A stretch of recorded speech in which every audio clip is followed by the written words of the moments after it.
Ladies and gentlemen, please take your seats.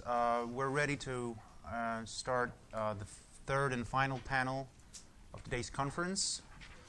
My name is Bartosz Wiśniewski. I'm the head of research at the Polish Institute of International Affairs. It is my distinct pleasure to welcome you to the third session titled From Connectivity to Resilience, Strategic Dimensions of Infrastructure Development in Central Europe.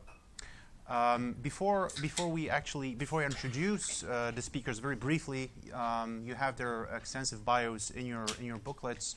Let me just make a very quick summary of what we have been talking about in the first two sessions and during the lunch break.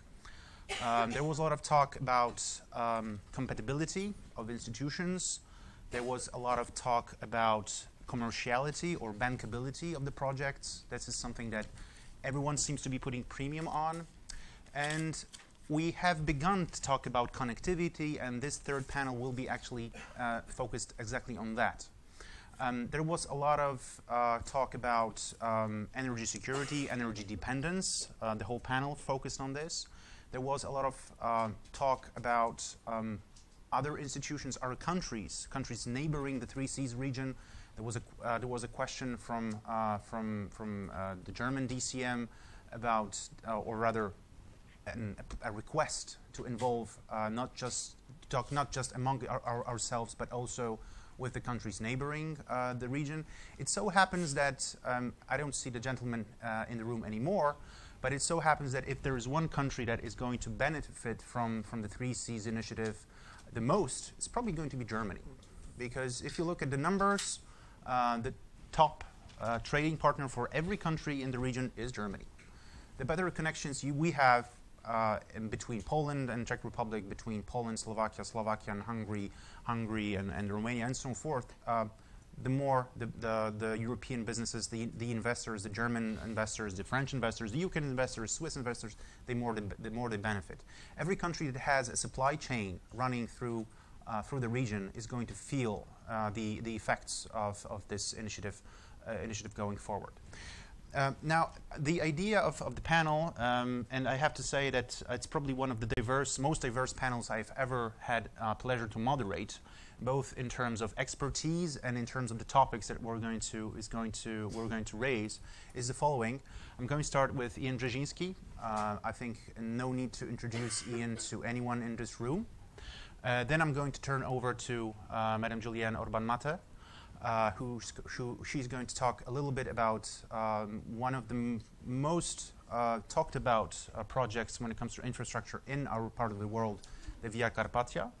Then I'm going to turn to the man who usually uses his uniform, but he's not in uniform today, Colonel Bouillet, who is Deputy Chief of NATO's Center for Excellence in Vilnius, focusing on energy security.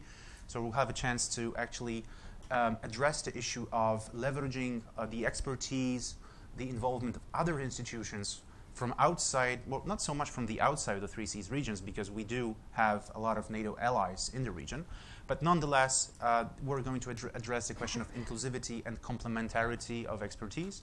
And lastly, I'm going to turn to Mr. Radosław Domagacki-Łabęcki, who is going to speak about other projects, infrastructural projects of regional significance other than road infrastructure, airports, inland waterways, and so on and so forth.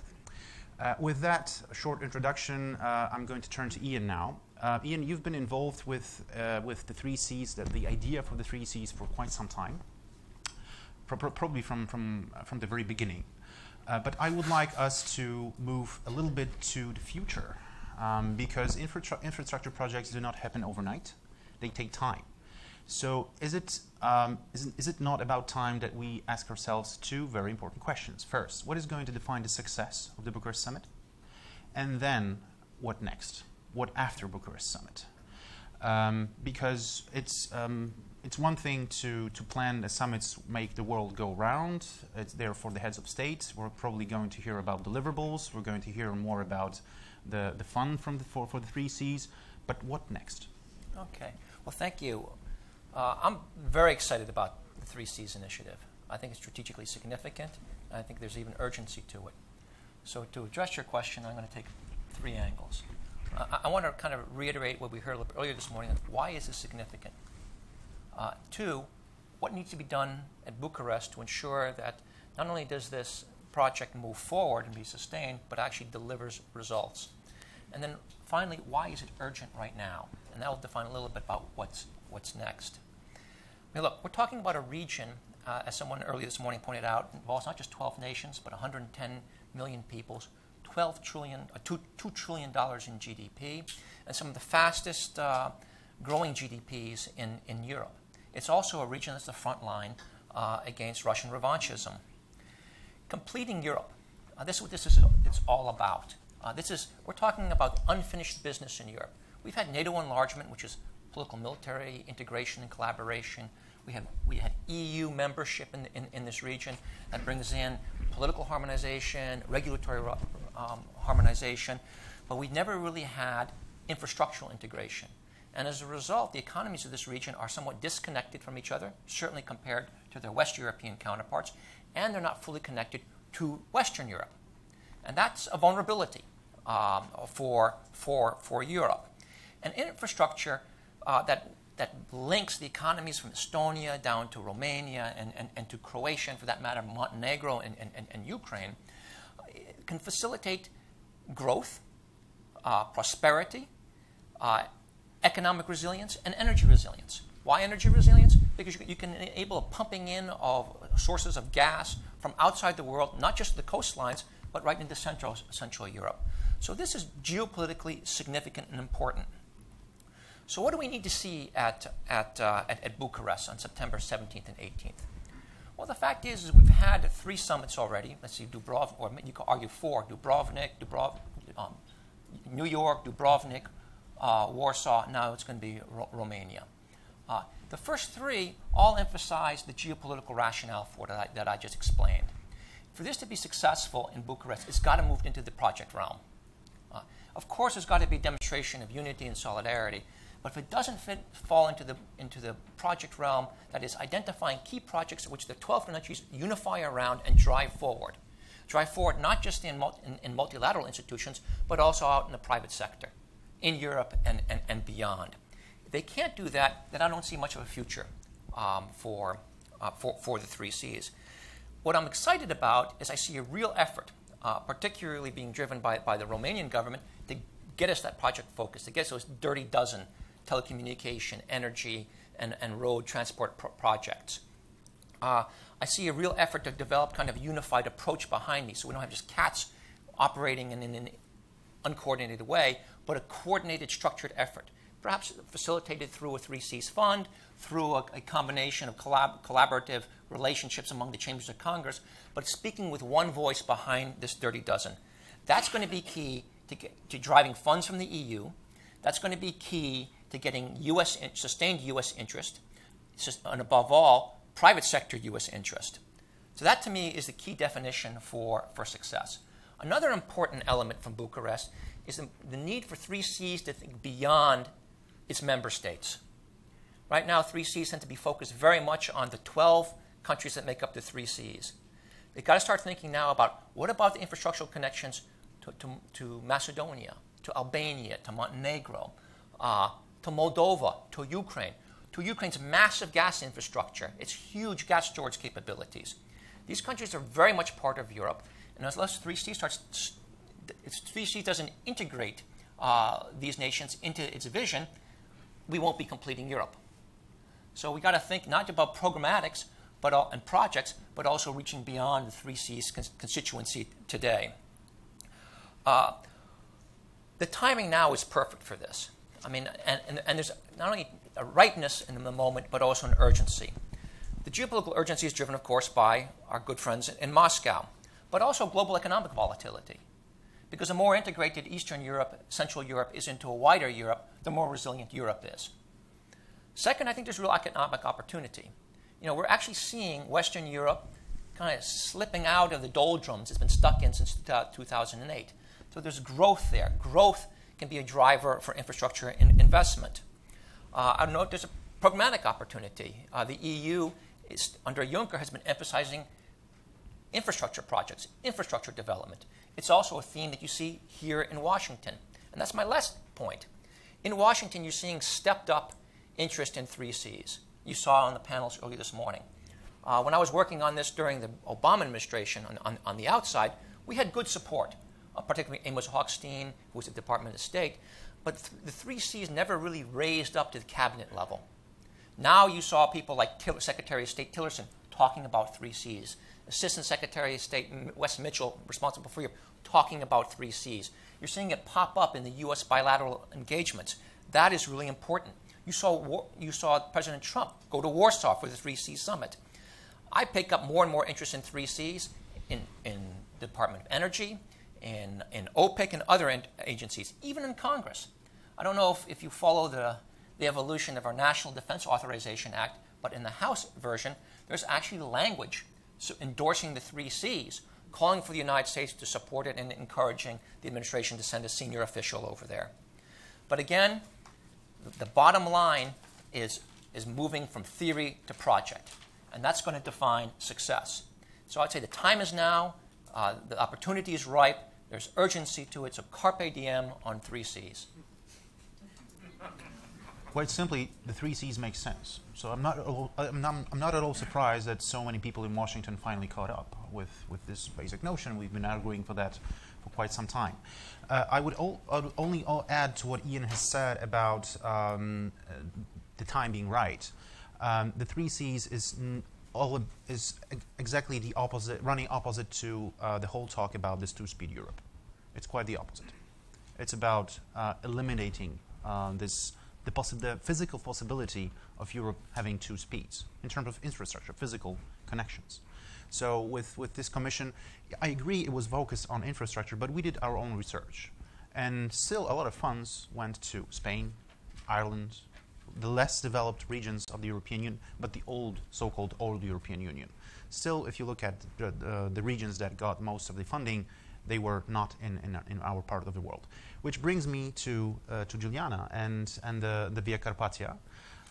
Could you please update us on the progress of this project, spanning, I think, almost every country in the 3Cs region? What are the key achievements of the past few months, and most importantly, what are the steps forward as we're looking for, as we're moving from theory to practice? So what is really the caught the eye these days? Thank you so much. Ladies and gentlemen, first of all, let me thank you for the opportunity that I can be here today. To the organizers, a big thank you from my side. I would like to tell you something at the beginning about our EGTC, because I'm not sure if all of you know what kind of EU instrument it is. And the second point will be about the Via Carpathia transit route. The Via Carpathia European Grouping of Territorial Cooperation is an institution which was established in 2013, and we have two founding members, Košice self-governing region on the Slovak side and the Borsod-Zemplén County on the Hungarian side. These two regions cooperated very well in the past, so they decided to use this new tool as a very good way how to get closer to each other and how to have maybe more projects based on the regional needs. The EGTC and this region has 1.5 million inhabitants on almost 14,000 square kilometers, so it's quite a big region. For us, it's very important to support projects as Via Carpathia, but also we are trying to focus on small and medium-sized entrepreneurs, also on universities and high schools. We are cooperating with them, and of course we are trying to gain as much as projects as possible for these two our founding members. Maybe this is just like a short information about us as an EGTC. I left a few leaflets outside, so maybe you can find some other interesting information about us. About the Via Carpathia transit route, as you can hear it, the EGTC has the same name as the transit route. We think, and for us, this is a very important project because we see the importance of how to develop the less developed regions in the eastern part of Europe. The Via Carpathia connects 7 countries from Lithuania across Poland, Slovakia, Hungary, Romania, Bulgaria and Greece. And I think that all of these regions have the same problem, and this is the unemployment and the problems which should be solved. And the building up this kind of connection will help to this region, and it can increase the quality of life those who are living over there. So as I mentioned, we are working like almost 5 years in this topic, and it's not an easy project because we need to negotiate with our partners, and I need to highlight very good cooperation with our Polish partners, because in 2014 we started a cooperation with the Podkarpackie Voivodeship with Mr. Ortil, and it was a great beginning because then in 2015 we signed a cooperation agreement between 4 regions in the mentioned area, and in 2016 another 3 countries enjoyed this cooperation agreement. And now we are working on a future cooperation agreement with our Romanian, Bulgarian and Greek partners. This is mostly like a soft activity because we don't have like finance for like a huge development, and we would like to focus on the importance of this route. So we would like to highlight the importance like everywhere, here in Washington DC also. And we have some plans what to do in the future, but maybe I will tell you later because this is supposed to be like a short presentation about us and about the project. Thank you. Sure, thank you very much. One thing that is worth mentioning is that EGTC is a tool of EU's cohesion policy. So if there are some concerns that the 3Cs is going to use tools that are inimical to the European Union, the kind of tool that you decided to actually use is running counter to this argument. That's one. And B, EGTCs can actually involve partners from outside of the EU. So going back to your argument, Ian, about thinking about Ukraine and the Balkans that are not yet part of the EU, it's possible to not involve these countries in the 3Cs initiative per se, but involve them in particular projects. Because I think there is a middle way, and there is a middle ground. To think about the neighbors of the 3Cs without them without introducing him into the project. So now over to Colonel Bouillet. The NATO has been active in energy security realm, correct me if I'm wrong, beginning in 2006, the first, from the beginning with the Riga summit. And over time, again, thanks to our friends from the East, has been becoming more and more active in this. I already previewed what is going to be the essence of my questions. I'm going just to repeat that. How can NATO and what it is doing, both in the headquarters in Brussels, but also through the centers of excellence like this in Vilnius, how can the 3Cs member countries leverage this expertise? Where do you see overlaps? Where do you see possibilities for cooperation? Identifying the choke points, identifying maybe not projects because you're in a different realm, but I see some overlap. Could you elaborate on that for a moment? Yes, of course. Thank you for your questions. But first, I would like to thank the organizers to invite me. It's a great privilege to be here in Washington. I'm a French officer, but currently I'm the Deputy Director of the NATO Energy Security Center of Excellence in Vilnius. A Center of Excellence can be regarded as a think tank, a center of research. We are owned by some NATO nations or partner nations. We are not inside the NATO common structures, and this is why, and it is my first disclaimer, my view doesn't necessarily represent the formal NATO positions.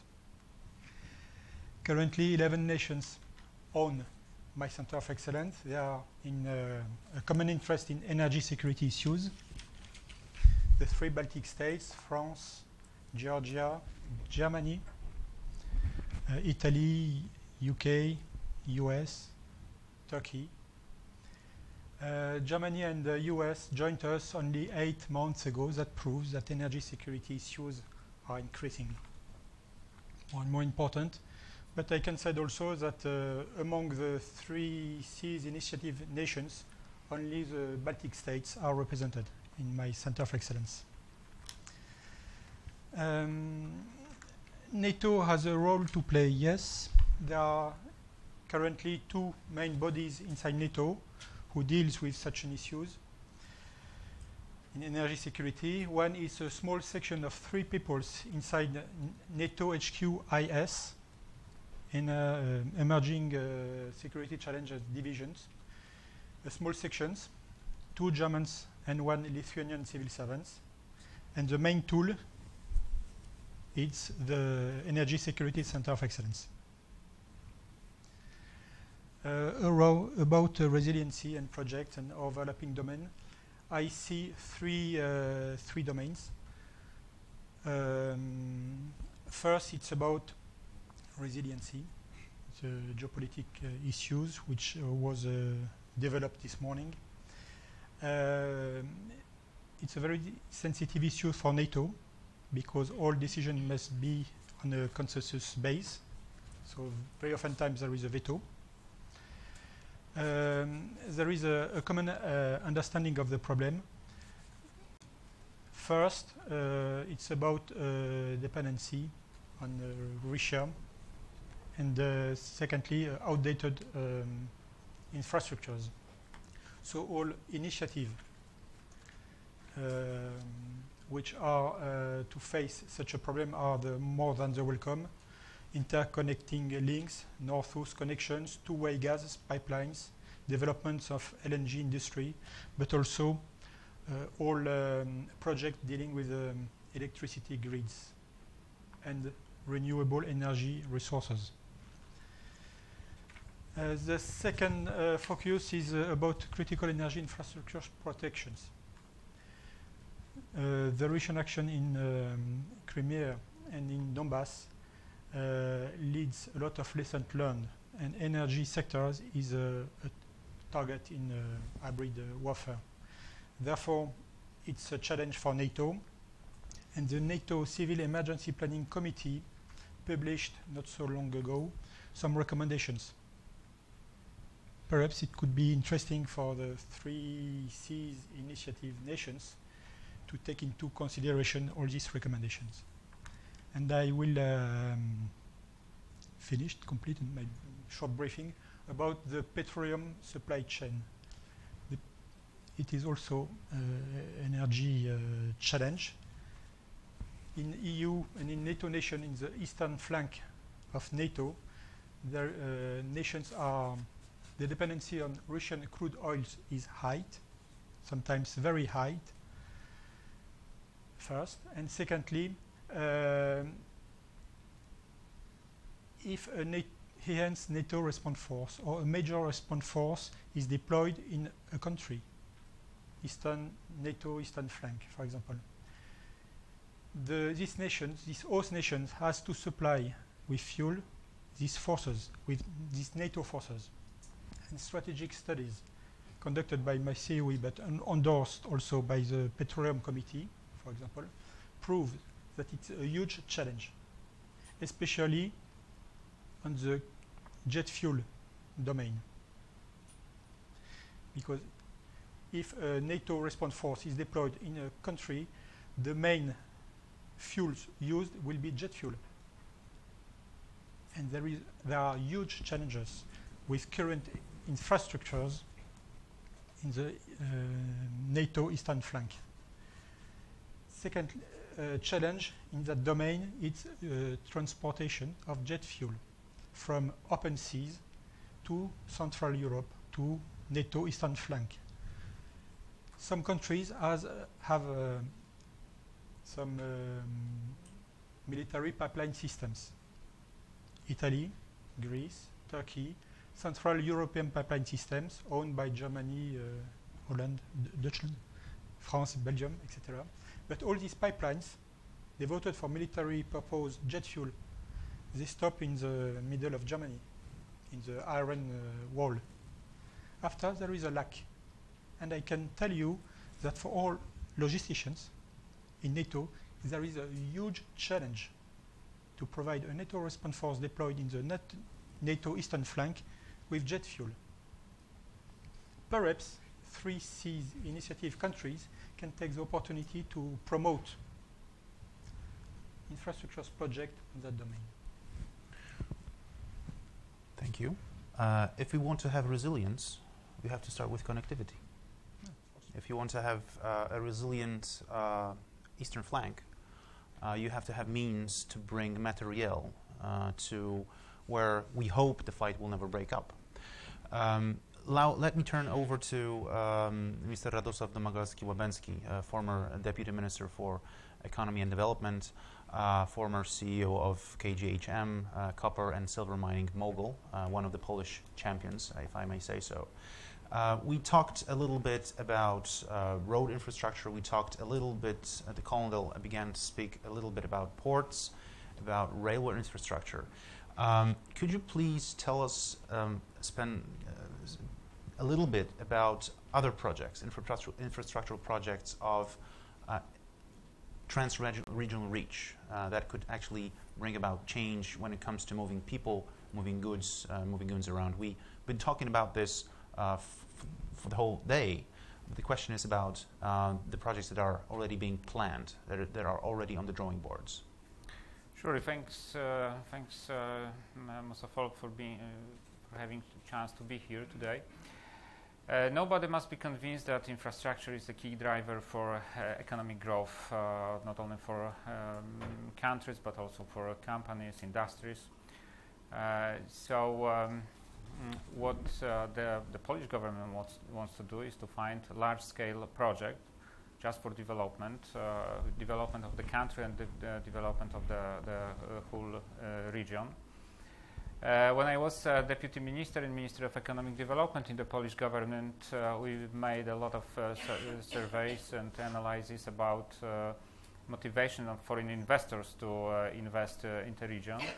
And except of taxation and professional labor law, access to infrastructure was the key motivation, key factor of FDI in the region.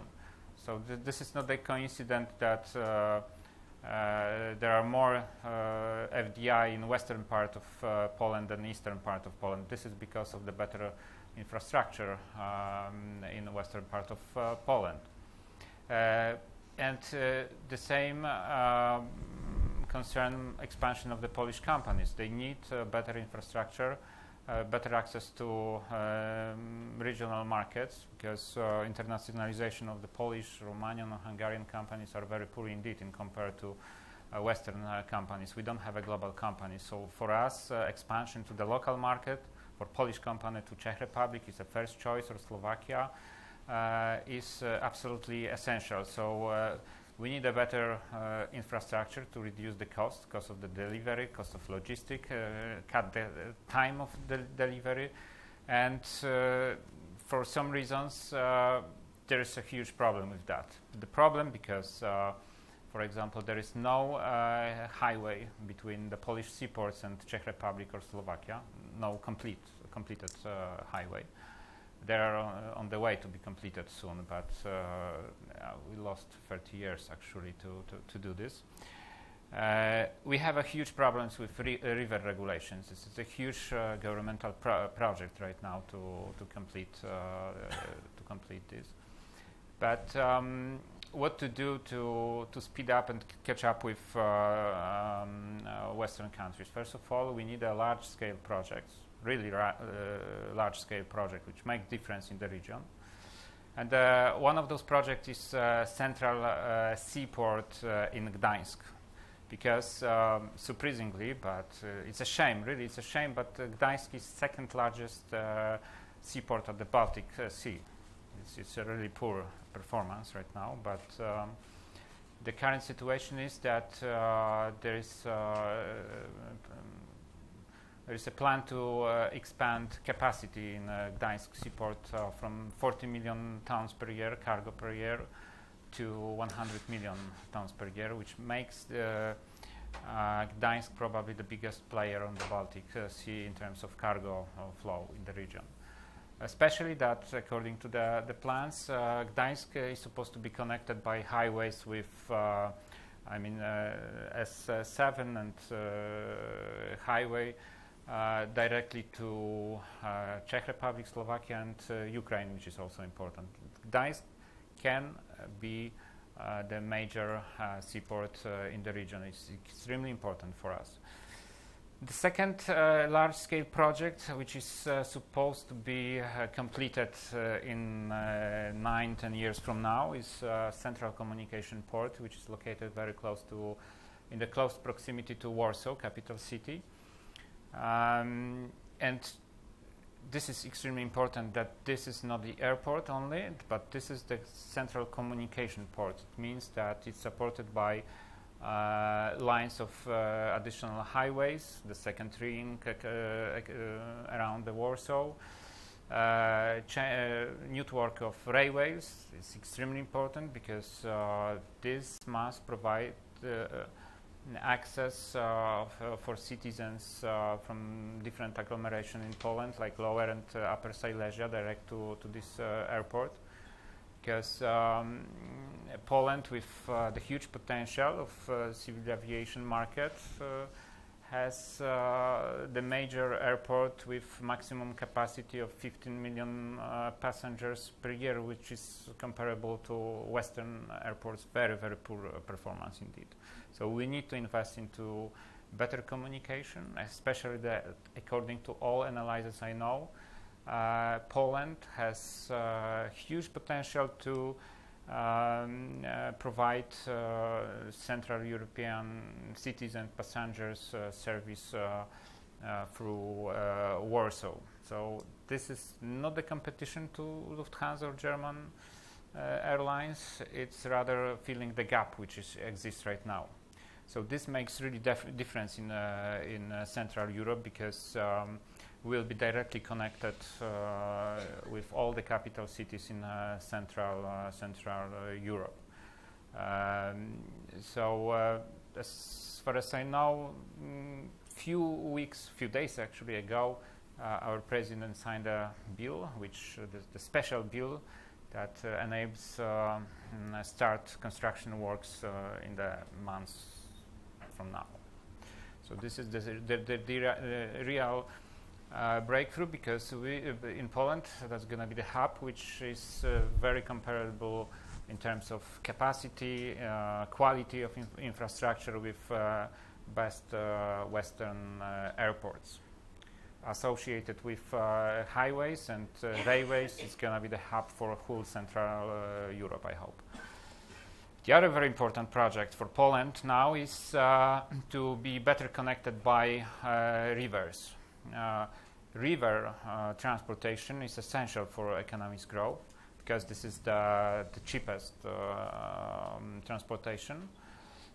This is also entirely environmental friendly, and only less than 3% of movements of goods in Poland are traded by rivers. This is another shame, actually, because even in the Czech Republic it's more than 5, as I remember, 6 or 7%.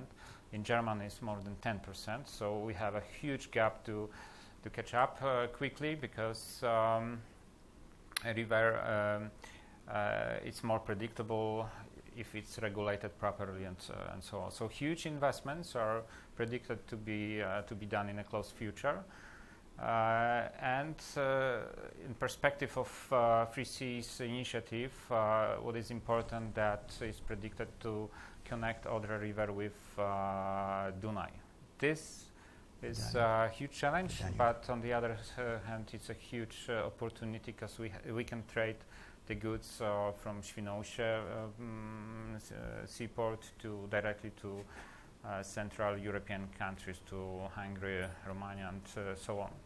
So, in conclusion, in order to make a real breakthrough and real difference, we need a large-scale project. We have a short list of such kind of project. We know that our partners from Central European countries also have interesting projects. They know better, of course, what they need. But anyway, we are in the process of discussion. That's good that the regional and the member countries started to talk to each other, and this is not an offensive project, most of all, because offensive to, I don't know, German or Western European countries. It's kind of natural cooperation, because we have the same economic conditions, or very similar conditions. We have very similar culture,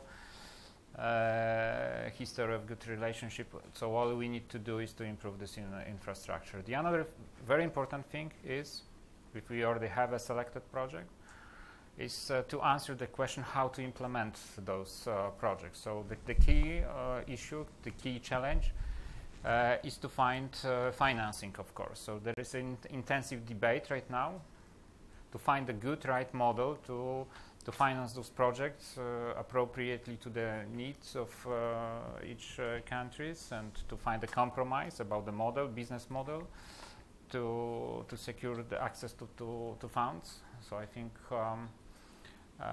the region must take the responsibility for itself, because we know that, for example, the Chinese initiative failed. Actually, it doesn't work, and I don't believe that it's going to be working in the future. So we need access to capital, and so this is what I hope is going to be finished in Bucharest summit.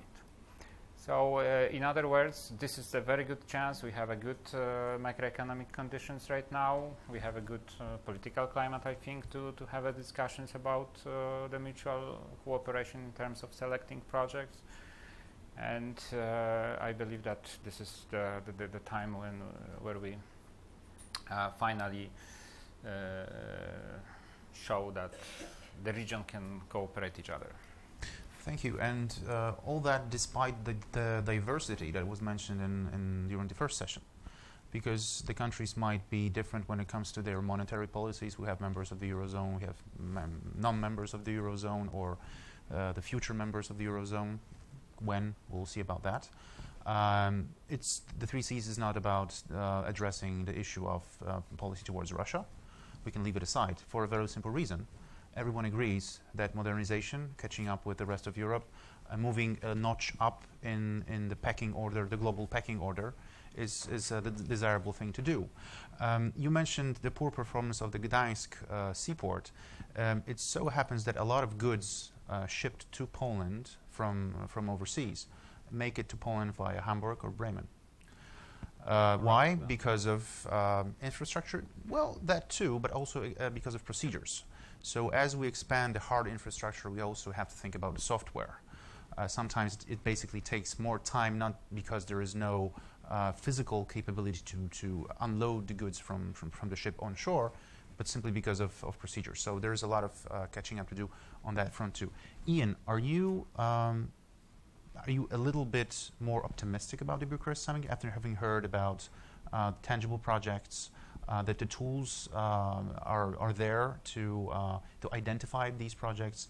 The colonel mentioned some studies. This is a good overview of what is needed from the state level. We do not want to make the 3 Cs initiative a geopolitical project directed at anyone, but ultimately we are stepping into the geopolitical realm, whether we like it or not. But the question is, are you a little bit more optimistic about the success of the Bucharest Summit after having heard what you've heard? Well, let me make 2 points. One, you said you and I guess kind of disagree on how much the 3 Cs ought to emphasize countries like Ukraine, Moldova, countries in the Balkans who are not part of the EU. I think it'd be a big mistake to take your approach. I would take a much more broader approach. I would have, for me, it would be ideal for the 3 Cs to issue a vision statement that clearly includes these countries and that perhaps provides a roadmap toward their inclusion into this project. I think you're right. Clearly when you talk about programmatic approaches, there are different funds that can be used for different projects, some that are available for only EU states and some that are not. But you need to have the 3 Cs encompass these other countries that are part of Europe. That will do 2 things. One, that will add to regional stability. It will give confidence these countries are trying to come into the EU. And I'll tell you, too, it will also help 3 Cs resonate more strongly here in Washington, where there's real interest in helping bring these countries into the EU, into NATO eventually. So capture that momentum, leverage it. As for confidence for my confidence at the Bucharest Summit, I'm actually pretty optimistic because I see a real effort here to actually move beyond the theory and go down into the pragmatic, into the practical, into the project. And I'm convinced that and this is a geopolitical game, and this is a political game, because we're talking about 12 democracies deciding that they're going to prioritize certain projects, which means some projects are going to lose, some projects are going to be on top. That's going to take a certain amount of compromise. If they can do that, and there seems to be project in that direction, that's going to give a huge amount of legitimacy, credibility, realism, sense of a tangibility to the 3 Cs initiative. That, I think, will resonate very well in the halls of the EU. It will resonate well here. It will ensure sustained U.S. support for this. And it may even capture private sector interest in these projects on both sides of the Atlantic.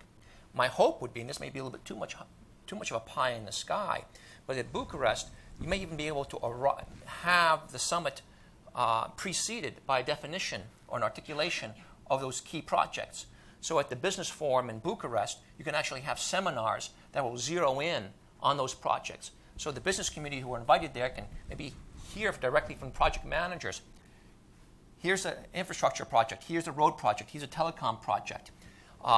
Here's when it's going to start. Here's when it's going to end. Here's going to be its revenue stream. Here's why it's financially viable. And here's why it's a big opportunity. And here's how you get involved. That, to me, would be an ideal outcome. If you hit that, then you'll see sustained momentum, increased momentum in this initiative, not just within the region, but in terms of support from Western Europe and the United States. Great, thank you. Thank you. Juliana, aren't you afraid that with all the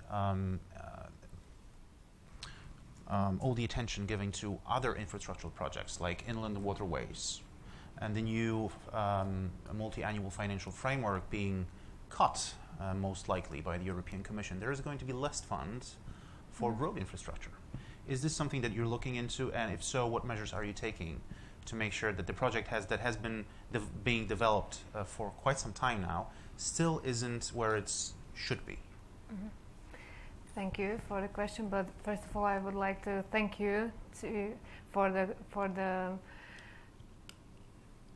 opinion what you said, because I think that we are always talking about this project Via Carpathia, but we need some serious steps. It means that I think that all of the countries says like 100 times that this project is very important and we need to do something in the closest future, but as we see, we are still just talking about that we don't have like exact outputs.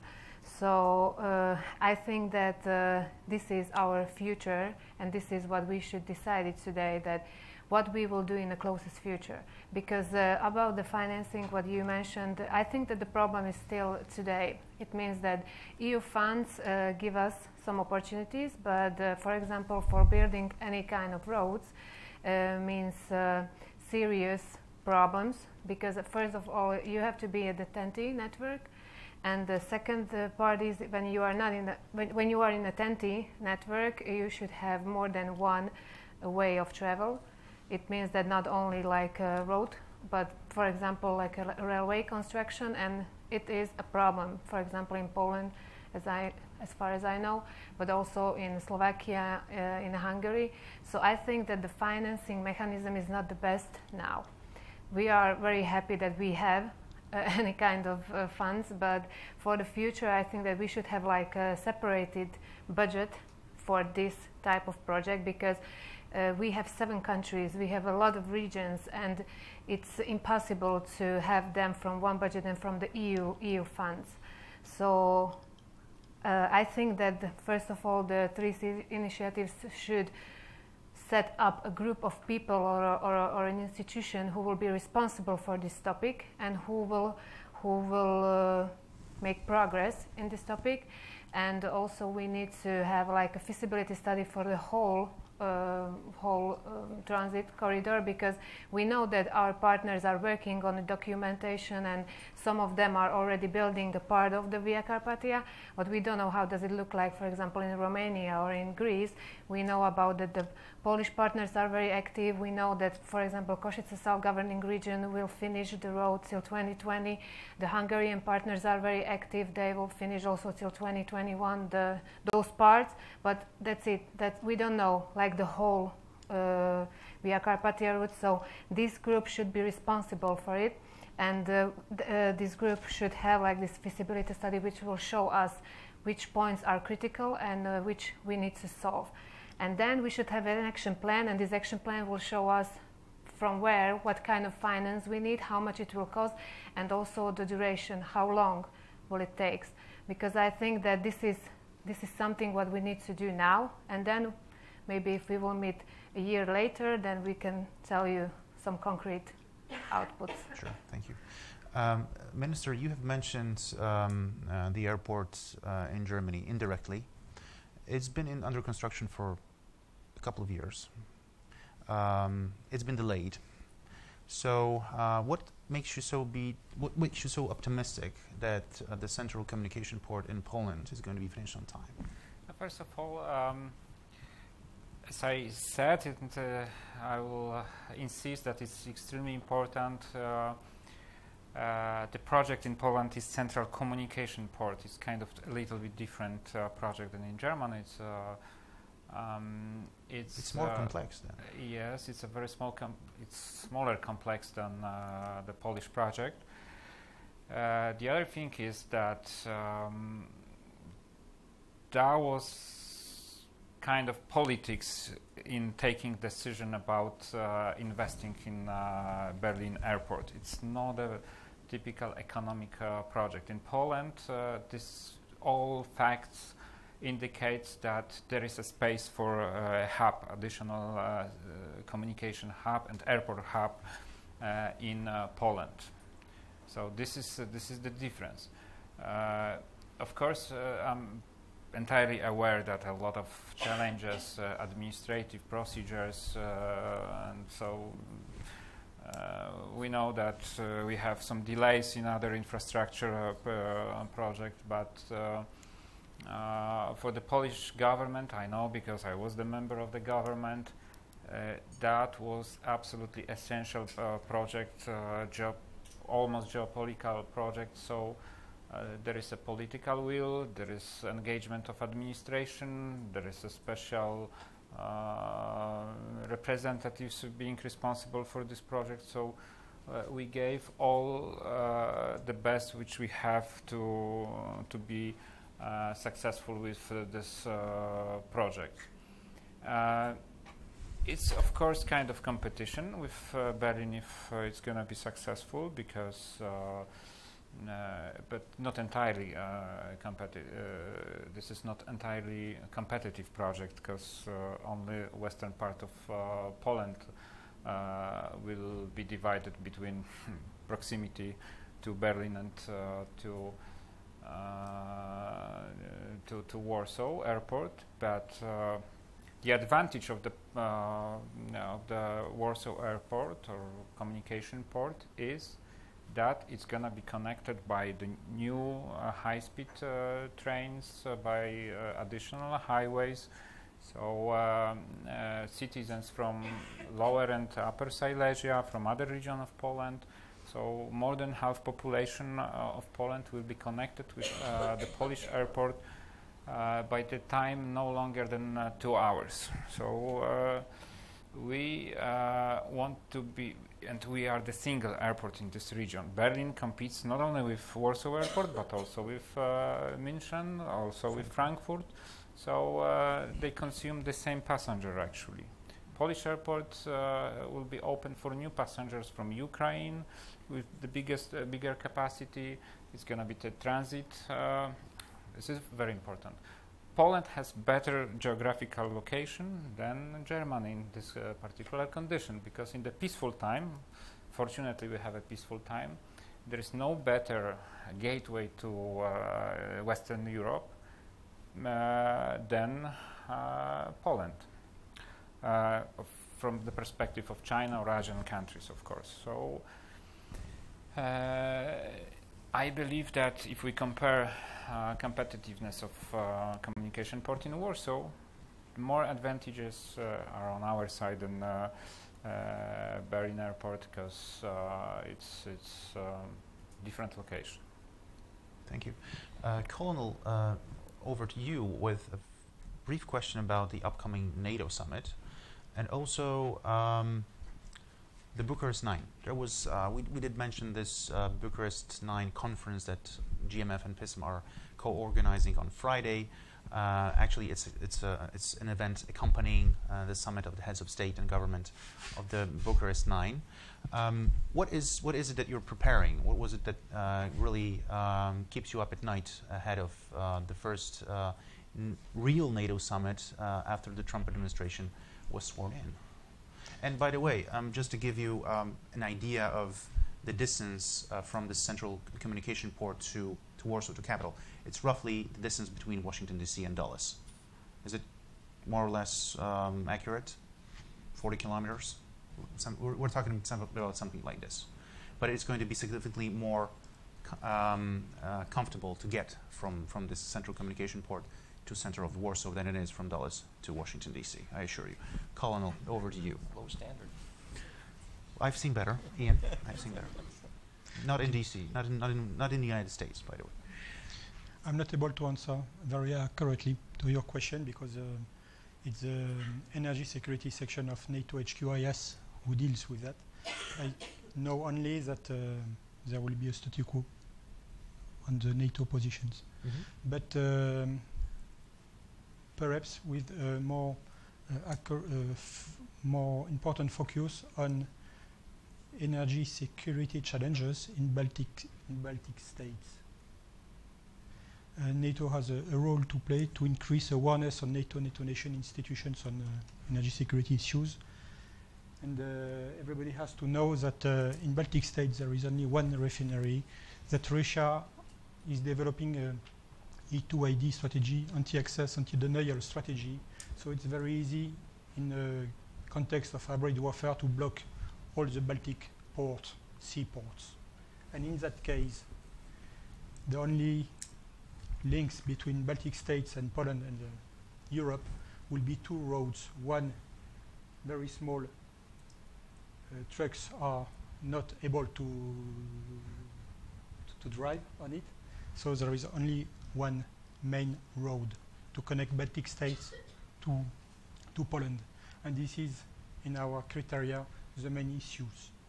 It could be also a criteria to select the top 10 projects for the 3Cs initiative. Thank you very much. We have some 15 to 20 minutes for questions and answers to our great panel. I think they already did a great job, but I think there is more, even more that they can deliver. Please raise your hand. We have two running mics in the room. Identify yourself. Please make sure that your question ends with a question mark, so it actually is a question. So, who wants to take the first question from the floor? I don't see any hands. Andrzej. Hi, hello. I'm Andrzej Dąbrowski. I work for the Polish Institute of International Affairs, and I have a question for Mr. Ruben Matt and Mr. Domagalski-Łabęcki, because you are talking about two major, very costly infrastructural projects that will take years to eventually be built and to start working. But you're talking about them from the perspectives of the state players. So the main investor would usually be the state player. But could you elaborate on the possibilities of private equity in these projects, and what's the possibility of those private institutions to maybe take part in this kind of undertaking? Question mark. Okay. So we have the question about the most important thing, the money. Are there any more questions, Director Dębski? I have a question to Ian about this possibility of cooperation with the countries being outside of the EU. First, it was deliberately shaped by the 12 countries. I mean, all this initiative, in the way that members may be only the countries of the EU, because there was a kind of the counter-argument raised by some people in Brussels that the initiative may serve as a way of enlargement behind, doing by different means. So, what your response would be to such an argument?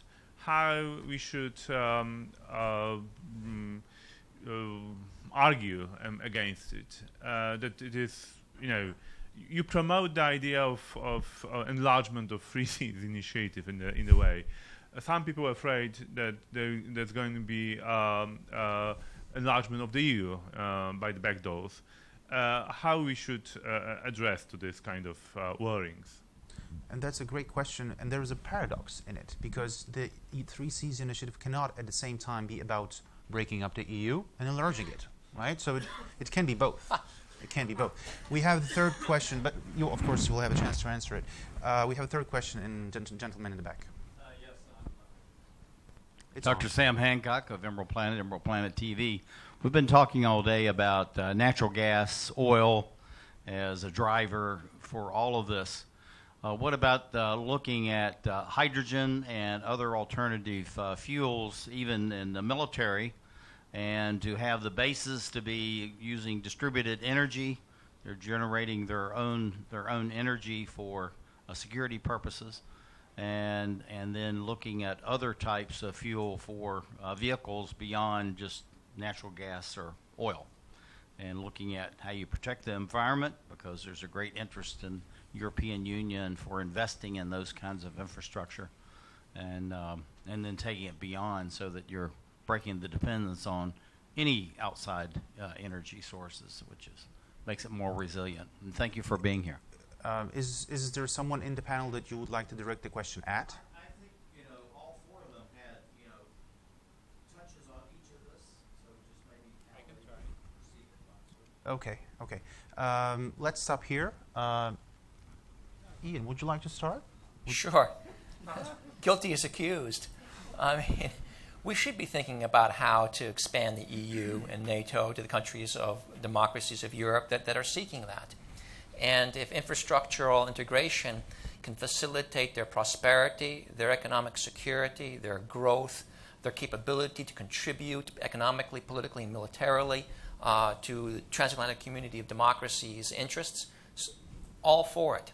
So I'm guilty as accused. And if that is why some in Brussels are uneasy about the 3 Cs initiative, shame on them, because they should be thinking a little bit more broadly and less narrowly.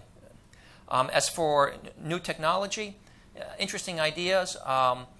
I'm not the guy to ask about hydrogen technologies, but I would just give this word of caution.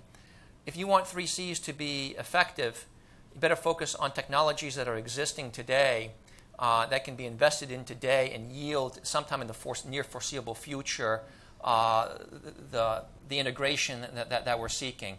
If it becomes too futuristic, you risk diluting the political momentum that I now see emerging behind 3 Cs. All right, thank you. Colonel? I'm sorry. About future technology. Now, there is no mature technology to replace fossil fuel for armored forces in a large scale. There are a lot of experimentations, hydrogen, LNG, solar panels, but always in a small scale and in specific situations. There is no mature solutions to replace fossil fuels. To increase natural fossil fuels. Perhaps synthetic fossil fuels can be a solution, but now it's too expensive.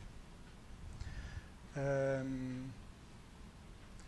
best way to increase energy efficiency, the best way to increase resiliency inside the armored forces is to increase energy efficiency. US strategy, it's called operational energy strategy, proves that we can save more than nearly 20% of consumptions. UK, France, Germany follow this way. But definitely, there is no mature technology now. Thank you. Minister? As far as first question concerned, the simplest answer is that any decision about the financing has been taken yet, as far as I know, at least. So we can speculate, but in my private opinion, the more involvement of private capital, the better. This is very, very simple thing. Central communication port is a general concept, but specifically speaking about implementation of particular parts of this project, probably the financing will be a little bit different. I mean, highways or high-speed trains must have governmental support, direct governmental support funds, and so on. So probably as far as highways concerned, is the same, probably like other similar investments. As far as airport concerned, there is no even decision about the equity itself. So, but the same, it must have economical sense. So the private investor test is the better actually proof that it is commerciable. So I'm a great fan of contribution of private capital. As far as second question concerned about future sources of energy, first of all, I deeply believe that we are on the edge of revolution in terms of source of energy.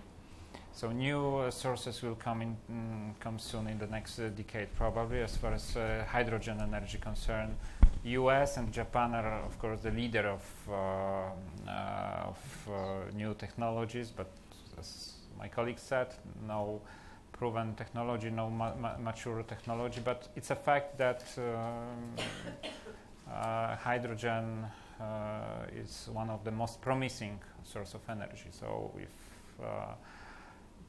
I don't think we have a capacity to invent, something entirely new.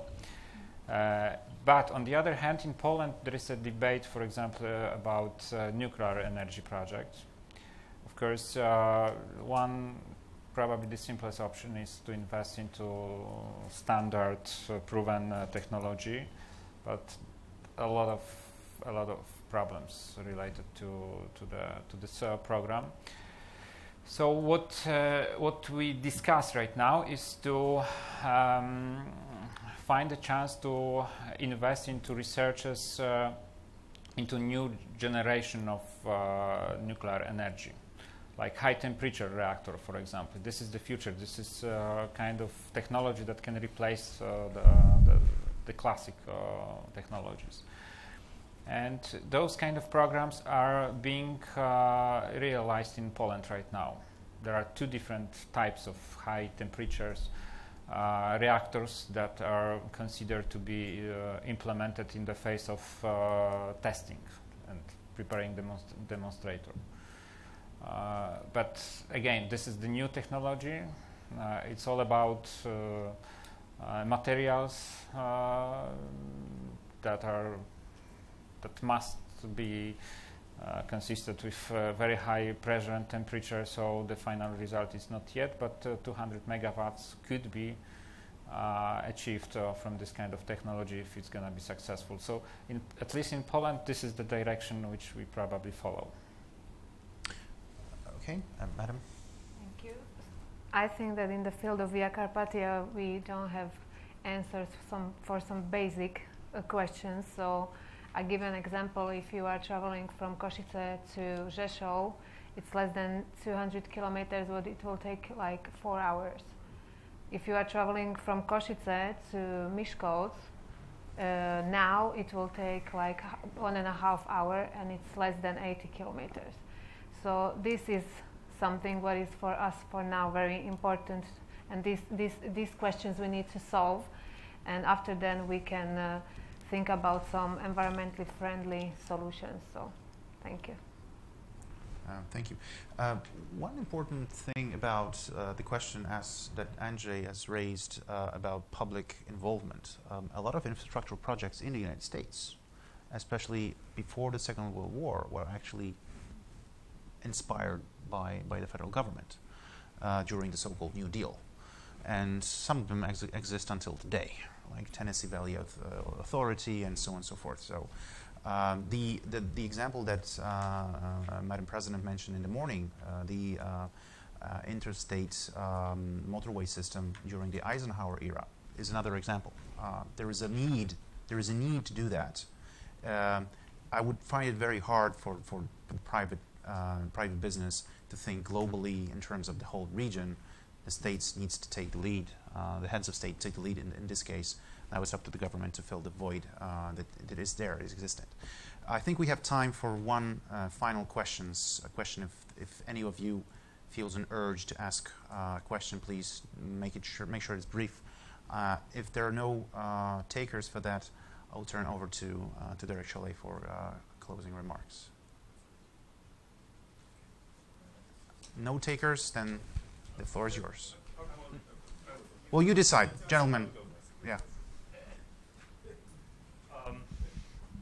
As a concluding remark, I would like to say that this conference proved very well that the Central Europe and the project of Three Seas initiative may bring something new to transatlantic relations, something very dynamic, is something very optimistic, because in the region there is a real aspiration to bridge first development gap, to feel much more self-confident, to bring something tangible for the societies. And I would say that's quite rare in contemporary politics around the world, that actually we are talking about real things here. So I believe that using this experience of today's conference, we can build on that, and I would argue that it would be good to have such a conference year by year in Washington, D.C., bringing, information what's going on in this area, or how this project develops. Now I would like to express my gratitude to Madam President Beata Muzyczka. I'm sorry for that. That's the jet lag. For great support for this initiative. Without Polish Development Bank, without BGK, I would not have had this possibility to meet here and discuss this very important project. I would like all of you join me in rising applause for Madam Chairman for her support. Then I would like to thank Derek and German Marshall Fund for hosting us and great cooperation. Actually, one of two great conferences that we have in the pipeline this week has already behind us, and I have to say that it was a success. So half of success is behind us. Thank you very much for your great cooperation. Everything was organized perfectly well, and I hope we will continue like this in the future, and of course in Friday, because the Friday will have another highlight, this time in Warsaw. Thank you, Darek, very, very much, and thank you all people involved in providing these excellent conditions for this conference.